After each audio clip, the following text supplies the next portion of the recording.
When a couple are separating, they've got to think about all of their financial assets.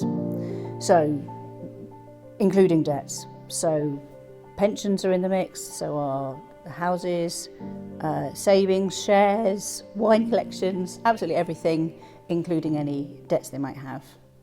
But often, mediators will find that the clients are not interested in looking at the pensions.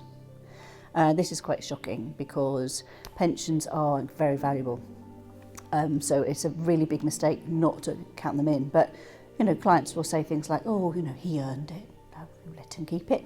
Or, it's just going to take ages for the information to come back and we're in a rush. Or, look, we just want to sort out the house. Well, pensions are important because they're very valuable. Very often could be, depending on where people live, the most valuable asset or assets.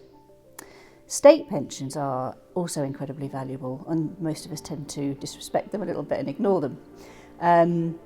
But also, from a mediator's point of view, if they don't consider pensions, then there could be some negligence there, and they would need to worry about that. Mediators have to think about this early on because pensions information takes a long time to come back.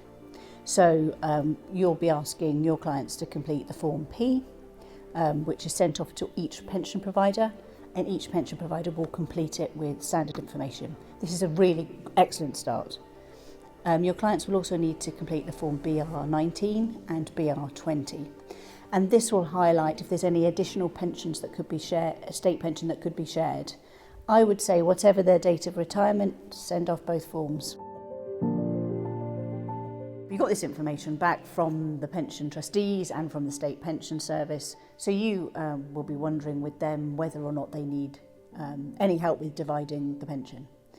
I would almost always say yes to that question because pensions are very different. Although on the face of it, the cash equivalent transfer value, the CETV, might be the same, in actual fact, one might be very much more valuable than the other because of the benefits that are paid out. So I would say once you've got the information back via your Form P and BR19, BR20, you involve somebody and say, do we need some help with this? Are these pensions different enough to need help working out what a fair division upon retirement would be?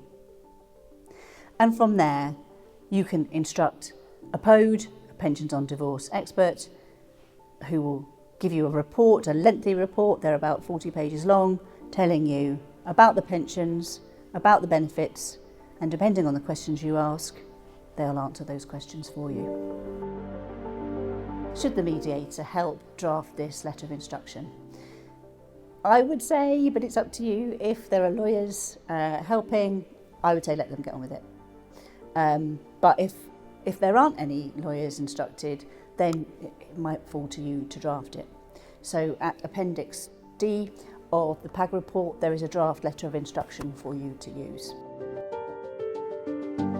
I would say if you're a mediator working in this area, you really need to have done one of two things. You need to have read either the PAG 1 report, which is the Pension Advisory Group report, which is a bunch of well-known experts got together and just thought, how can we help here? How can we help people understand pensions, how they work, what's important, what isn't?